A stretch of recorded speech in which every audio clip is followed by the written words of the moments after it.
تحدث عن خطر إيراني وصل إلى الجزائر. ويجب أن أقول لكم وباعتراف المسؤولين في قيادة البوليزاريو بأنها تسلمت طائرات مسيرة من إيران. من دفع فاتورة هذه الطائرات؟ يقول الأخ كذلك بأن النظام الجزائري لا دخل له في جبهة البوليساريو ولا في الصحراء الغربية، وإذا قال الصحراويون نحن مع المغرب فأهلين ومرحبتين. أقول لك من مول لمدة 5 عقود جبهة البوليساريو للأسلحة والعتاد، من فتح لها القنصليات والسفارات في الدول التي استصدر منها الاعتراف بالأتوات والرشاوي، من أدخل جبهة البوليساريو.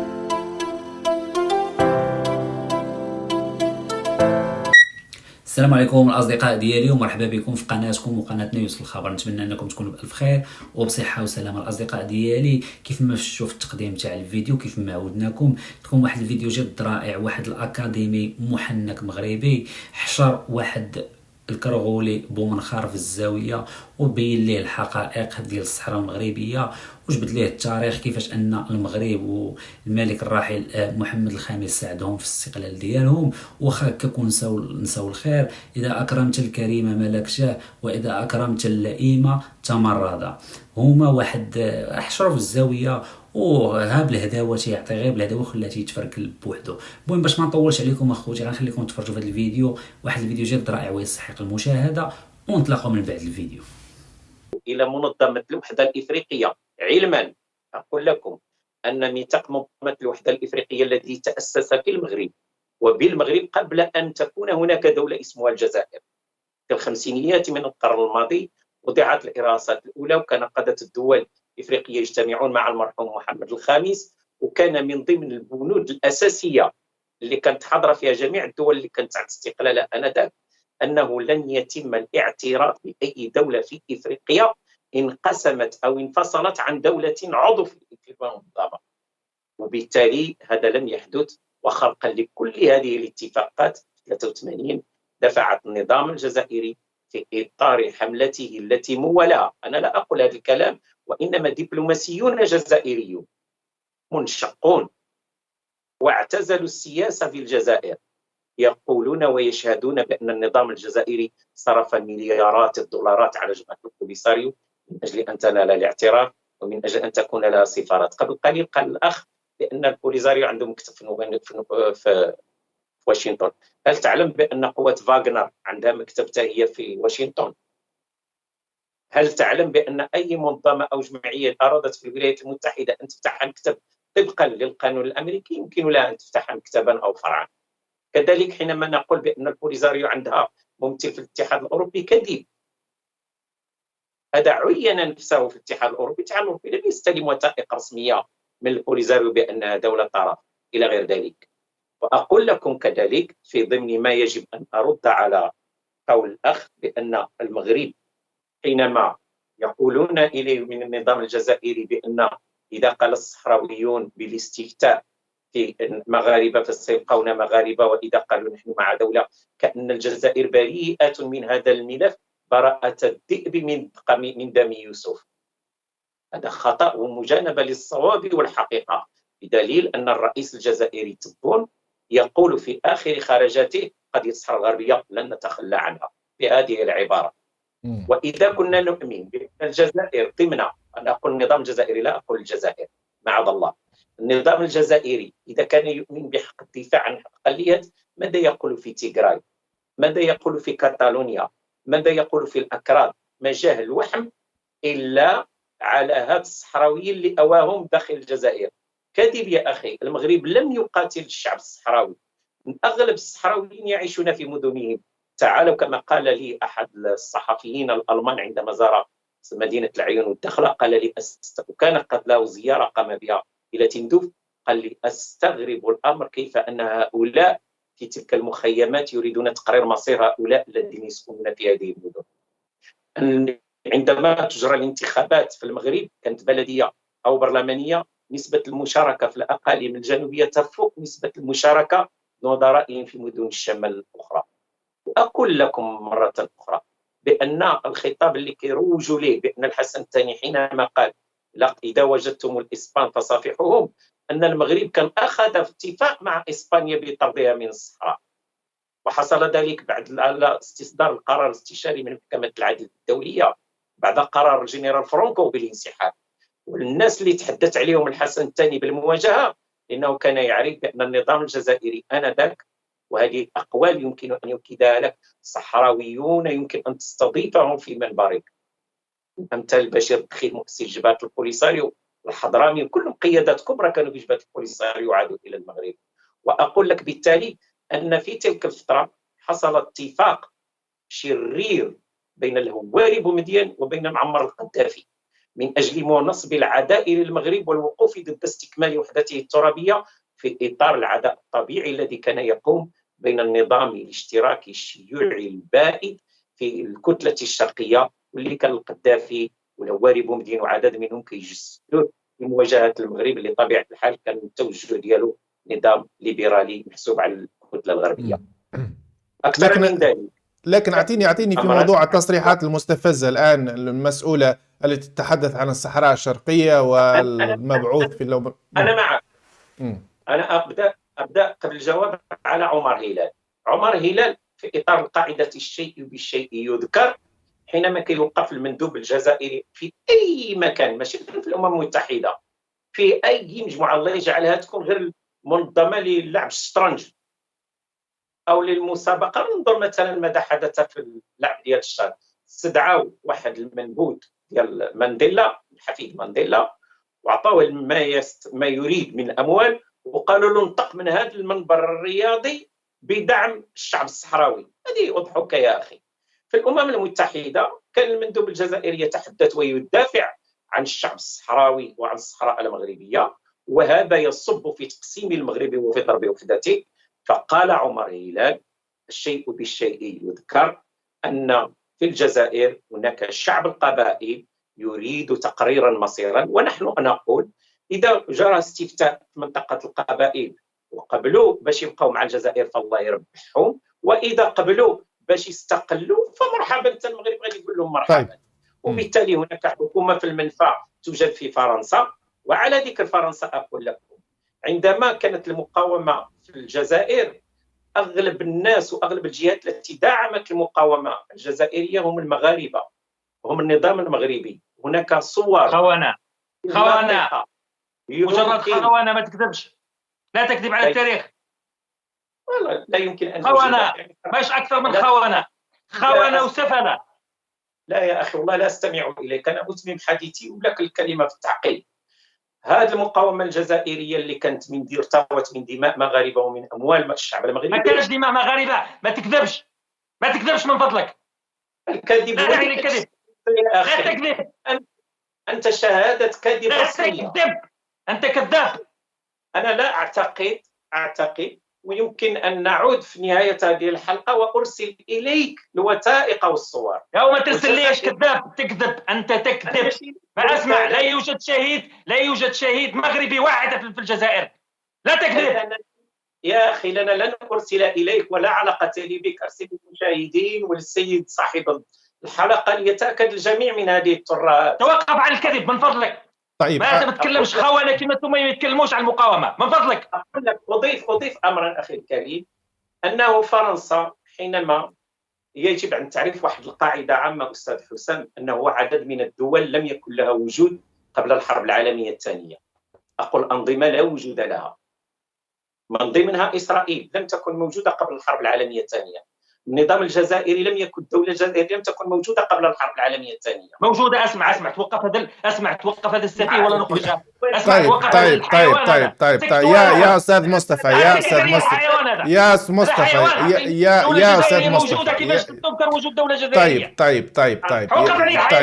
يا جماعة الخير، شوفوا. طيب يا أستاذ مصطفى أرجوك. طيب يا أستاذ مصطفى أرجوك. يا أستاذ مصطفى أرجوك.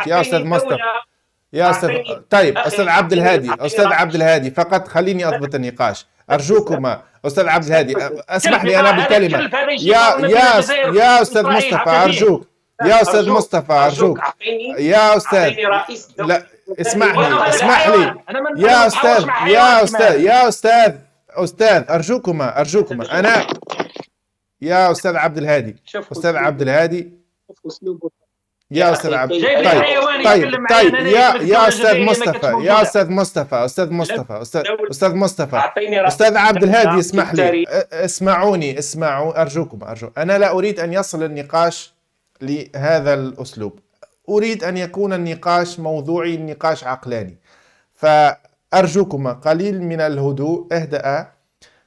طيب يا استاذ عبد الهادي، ارجوك يا اخذت وقتك. هذا الحمار هذا ما نسمعلوش يا استاذ مصطفى. انت تجيب انسان محترم، جبت لي حمار يا استاذ مصطفى، يا استاذ مصطفى هذا الكلام، يا استاذ مصطفى هذا الكلام، يا استاذ مصطفى، يا استاذ مصطفى، ارجوك هذا الكلام لا، استاذ مصطفى هذا الكلام لا يجوز. انت اعلامي، كلامه هو اللي يليق. طيب يا استاذ مصطفى سترد عليه، يا استاذ مصطفى ارجوك سترد عليه، ارجوك فقط انا.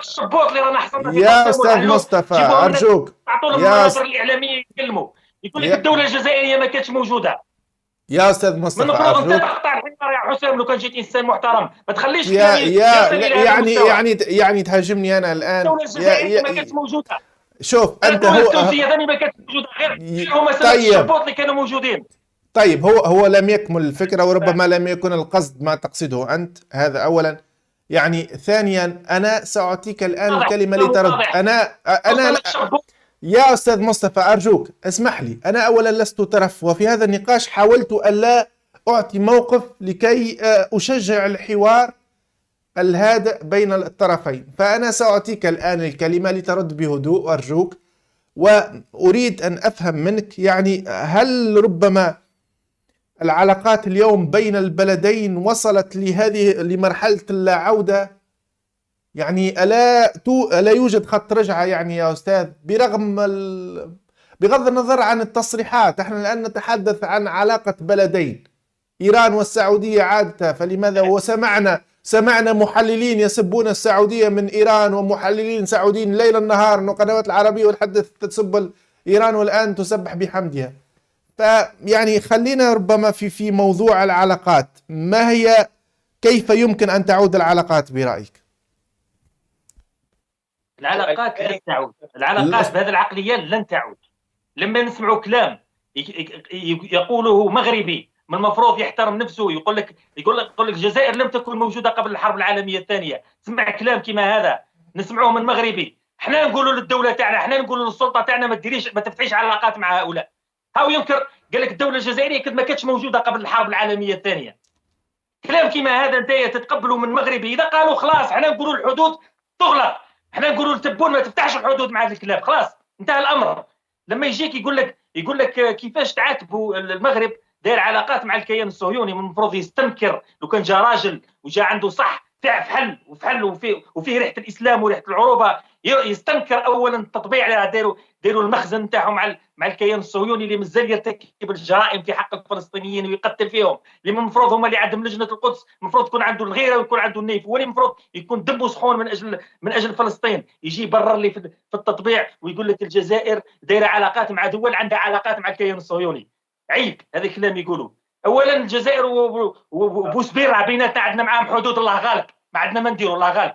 ربي حطنا حشرنا معهم ودرنا معهم في نفس الحدود. لما يجيب العدو تاع الامه يحطوا عندي هنا على الحدود وانا رافض ندير معها التطبيع، فهذا ما نقدرش نقارن ما بينه وبين مصر اللي ما بيني وبينها أبحر وجبال، ما نقدرش نقارن ما بينه وبين الامارات، وما نقدرش نقارن بينه وبين البحرين. هذا من المفروض راه خويا شقيقي مساميه عنده حدود معايا، يروح يجيب العدو نتاعي يجيب يحطهم مسامينا هنايا. احنا الجزائر، مشكله الجزائر مع الكيان الصهيوني مش فقط القضيه الفلسطينيه، اليهود ساهموا في مجازر رهيبه ومرعبه في حق الشعب الجزائري من سنه 1830 الى غايه 1962. وعندما استعادت الجزائر سيادتها، ما نقولوش استقلالها، استعادت الجزائر سيادتها سنه 1962، اليهود اختاروا الخروج مع الاستعمار الفرنسي، وحنا نسموهم الاقدام السوداء. عندنا مشكله احنا كجزائريين، عندنا مشكل مع اليهود. احنا عندنا، حتى لو ترجع الى اغوار التاريخ راح تلقى عبد الكريم المغيلي، سيدي عبد الكريم المغيلي حارب اليهود في منطقه توات في عمق الصحراء الجزائريه لما حاولوا ان يقيموا دولتهم. مشكله الجزائر مع اليهود قديمه ومتجذره وعريقه، وما كانش ما تلقاش جزائري يرحب باليهود في المنطقه تماما. نلقاوهم صباح نرقدوا نوضوا صباح نلقاوهم دايرين جايبين، نلقاو المخابرات الموساد، ونلقاو قائد الدفاع ولا وزير الدفاع الصهيوني، ونلقاو قائد القوات الصهيونيه، نلقاوه عندنا هنا على الحدود. واش نديروا؟ نصفقوا لهم مثلا؟ مباشره اول قرار اتخذ هو غلق المجال الجوي، لانه هذا يهدد امننا القومي. لما تفوت الطائرات تاع الكيان الصهيوني ما نقبلوهاش تفوت فوق الاجواء الجزائريه. هذا هو السبب. ما نقدرش نقارن ما بين علاقه فرنسا بالكيان الصهيوني ولا علاقه السنغال بالكيان، ولا مانيش عارف الدول اللي دايره تطبيع مع الكيان الصهيوني. ما نقدرش نقارنها مع المغرب، لانه المغرب يفترض انه شقيق وما بينه وبينه حدود مباشره. الان في هذه اللحظه، ونشكرك لانك تذكرت بهذه النقطه، لاني كنت رايح ننساها. الان الشخصيات والمثقفين اللي يفترض انهم مثقفين مغاربه راهم يتكلموا على الصحراء الشرقيه، راهم يتكلموا عليها الان، فضلا عن الكلام تاع الامم المتحده. راه يتكلم هذاك الرئيسوني قال من لا اعترف لا بالصحراء الغربيه ولا بالصحراء الشرقيه ولا موريتانيا. راهم جبدوا لنا الخريطه هذيك اللي دارها على الفاسي في وقت من الاوقات، جبدها وقال لهم هذه هي، هذا هو الحدود نتاع المغرب. ناس مازالت عندهم عقليه توسعيه، مازالت عندهم اطماع توسعيه. طيب انا لما نعطي لك انا الصحراء نتاعي والشهداء اللي ماتوا فيها الداخل، الشهداء اللي ماتوا الداخل دفاعا عن تلك الارض، كاين ناس جو من شهداء من الجزائر العاصمه، كاين شهداء، انا عندي عمي اللي مات في حرب الرمال، وكاين ناس جات من وهران هبطوا حتى لغايه بشار العقيد لطفي رحمه الله، مازال الدم تاعو في تلك المنطقه. كيفاش هذا جزائري مات في هذيك البلاد؟ كيفاش نجي انا بكل بساطه نقول للحسن الثاني، نقول للحسن الثاني هاك خذ هذه الارض، هذه الارض. وحتى لما كانت في ابان الثوره الجزائريه تكلم رئيس الحكومه المؤقته انذاك فرحات عباس ردا على الفاسي، قالوا اذا كنتم تريدون بشار وتندوف اروحوا حروها ودوها، اروحوا ابعثوا الجيش تاعكم يحررها ويديها. استناو حتى استقلت الجزائر واسترجعت الجزائر، عفوا استرجعت سيادتها، يجي داخل هذاك بالسلاح نتاعو، هذا بلد ضعيف وهذو ناس ضعاف نحقرهم. حتى انه الرئيس الراحل بن بله انذاك في خطابه الشهير قال حقرونا، قال الخطاب حقرونا وجهه الى حتى المتمردين اللي تمردوا بعد ما الجزائر نالت حريتها واسترجعت حريتها، كما حسين ايد حمد ومجموعه من انفصلوا على بن بله وهو اللي بومدين وطلعوا للجبال، وكانت راح تكون حرب اهليه. فخاطبهم بن بله قال لهم ارواحوا راهم حقرونا المراركه، ارواحوا راهم حابين يدونا بشار وتندوف، وهبطوا واستكملوا الدفاع عن الاراضي الجزائريه بشار وتندوف 63. اليوم نسمعوا سياسيين ونسمعوا مثقفين ونسمعوا علماء في المغرب يتكلموا يقول لك الصحراء الشرقيه وندو بشار وندو تندوف. والله مستعدين اننا ندافع عن كل شبر من بلادنا، والله ندافع عنه الى اخر قطره دم. يجيبوا الكيان الصهيوني، يجيبوا الولايات المتحده الامريكيه، يجيبوا فرنسا، يجيبوا وش حبوا يجيبوا، والله العظيم غير ندافعوا على ارضنا الاخر، لاننا عارفينه نظام متآمر. احنا عارفينهم خانوا الامير عبد القادر، خانوه خيانه، كانت الجزائر ستستعيد حريتها في عهد الامير عبد القادر، لكنهم خانوه وقتلوا شقيقه وعلقوه على الباب تاع فاس 3 ايام هم معلقينه، والجزائر كانت في حاجه اليهم، وحاصروا الامير عبد القادر وسلموه لفرنسا بشكل مهين وبشكل مذل. والان يجي يبجح واحد كما هذا يقول لك احنا ساعدنا الثوره الجزائريه. ما ساعدتوش الثوره الجزائريه، تكذب. طيب. يساعد الجزائريين الشعب المغربي، الشعب، كاين ناس افراد من الشعب عاونوا الشعب الجزائري. وبعد الاستقلال او بعد استرجاعنا للحريه يروح الحسن الثاني يجيب حسين، يجيب اسمه بن بله، عفوا يجيب محمد بوضياف، يقولوا دير حركه تمرد وتمرد على هواري بومدين. طيب لا نعرف التاريخ مليح نقراوه مليح. طيب وصلت الفكره. ما يشرفنيش انني نتكلم مع واحد يقول الدوله الجزائريه ما كانتش موجوده قبل. طيب ارجوك يا استاذ مصطفى، احنا سننهي الحوار. غير كفيله انها طيب والله غير كلمه تشعل الحق. طيب رديت انت الان يا استاذ مصطفى، ارجوك يعني انا اعرف حساسيه الموضوع عند الطرفين، ويعني انا احاول جاهد. علاش في تونس، علاش الجزائر وتونس بلدان يحترمان بعضهما؟ علاش؟ سؤال، علاش الجزائر تحترم تونس وتونس تحترم الجزائر؟ مش طيب. منكم الا خير ومش منا الا كل خير. طيب خلي ولكن هذا الجار كل مره يلقى طيب يا أستاذ عبد الهادي، هل في ربما نوع من المؤشرات أو نوع من يمكن أن يتحقق تقارب؟ يعني لماذا هذا التصعيد بين الطرفين؟ كيف ربما يمكن أن ندفع باتجاه عودة العلاقات؟ والله أخي حسام، إذا أردت يعني صراحة بجواب موضوعي ينطلق، لأننا إذا أردنا فعلا أن نحصل على سلام بين المغرب والجزائر يجب أن نستحضر الآليات والميكانيزمات التي أدت إلى الصراع وإلى الخلاف. أنا لن أقول لضيفك لا حمار ولا بغل ولا أي من هذه لأنني ما نعتديش عليك، اعتديت على الجزائر. هذه أوصاف لا تنطبق بالنطق إلا على من ينطق بها، وأنت كذلك. يا جماعة الخير، يا جماعة الخير، أرجوكم، يعني تبقي 5 دقائق، خلينا نكملهم بهدوء أرجوكم.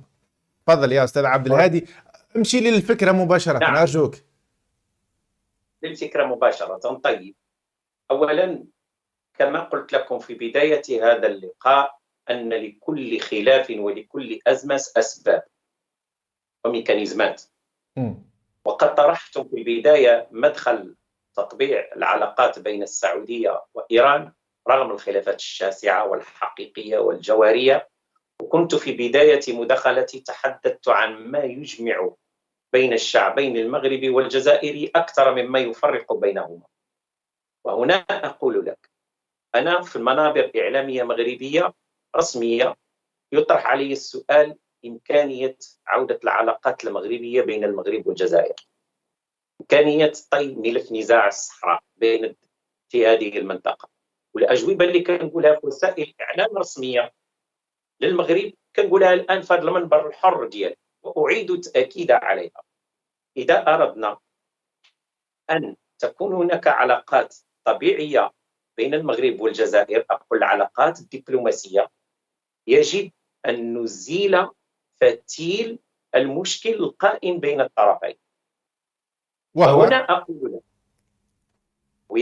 أقول لك بالنسبة للنظام الجزائري، وانطلاقا مما يسوق بأنه ضحية في حرب الرمال، بأنه ضحية للتطاول المغربي على الجزائر في قضية الصحراء الشرقية، بأنه تطاول على النظام الجزائري في دعمه لجبهة البوليساريو، بالتطاول بأنه أغلق الحدود البرية والجوية والبحرية ورفض أي علاقات صلح، مع أنه في الحقيقة عندما يتعلق الأمر بفرنسا لا يتردد النظام الجزائري في إعادة سفيره إلى باريس ليلا أو إلى مدريد ليلا، لكنه فيما يخص المغرب هناك قطيعة إبستيمولوجية يجب أن تستمر. أجبني عن فتيل المشكل. أنت تحدثت عن فتيل المشكل، ما هو فتيل المشكل الذي يجب تجاوزه الآن أو حله؟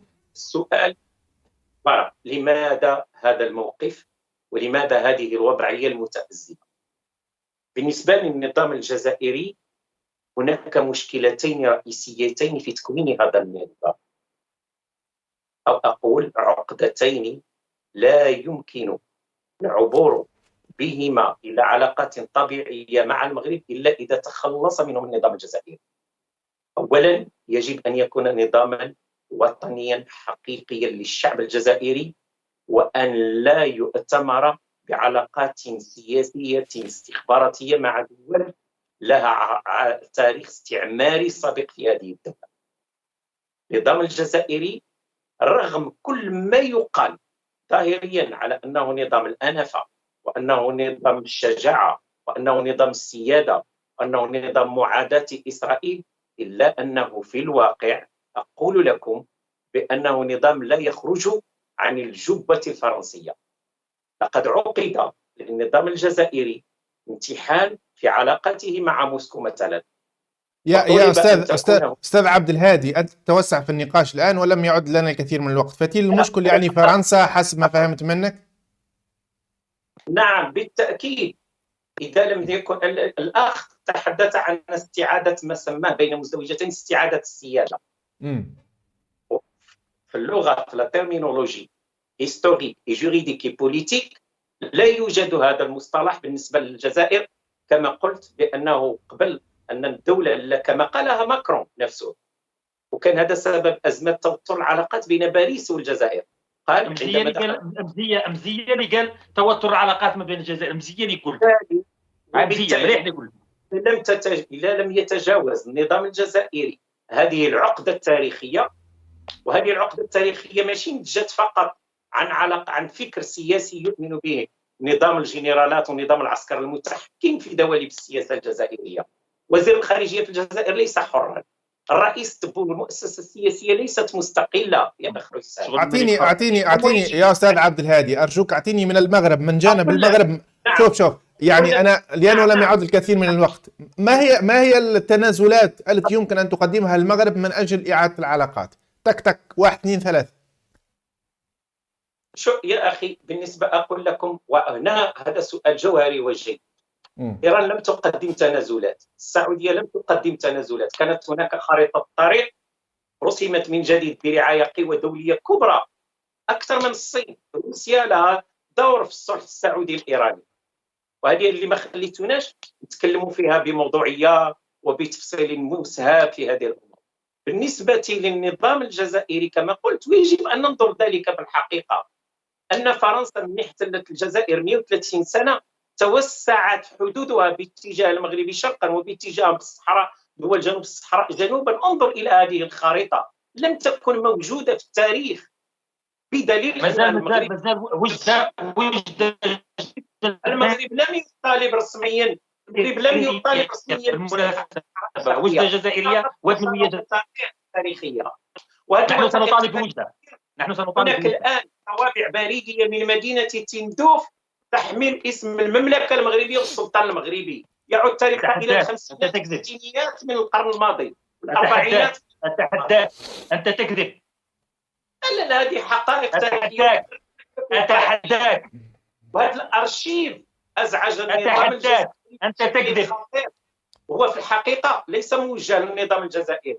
طيب. تحتل الجزائر هي فرنسا، وبالتالي إذا كان هناك من صلح أو من علاقات يمكن أن تعود، الترتيب ديالها يعود إلى الأطراف التي تتحكم في النظام الجزائري من خارج الجزائر. طيب. السلام عليكم الأصدقاء ديالي، ومرحبا بكم مرة ثانية على قناتكم وقناتنا يوسف الخبر. كيف ما شفتوا في هذا الفيديو هذا، حشروا في الزاوية، خربق عليه الميموار وفرشوا قدام الجمهور العربي. فيديو رائع، وكنتمنى اخوتي تخلوا لي الاراء ديالكم في التعليقات، واللي ما مشتركش في القناه يشترك في القناه، ونتلاقاو في فيديو جديد في موضوع جديد. والسلام عليكم.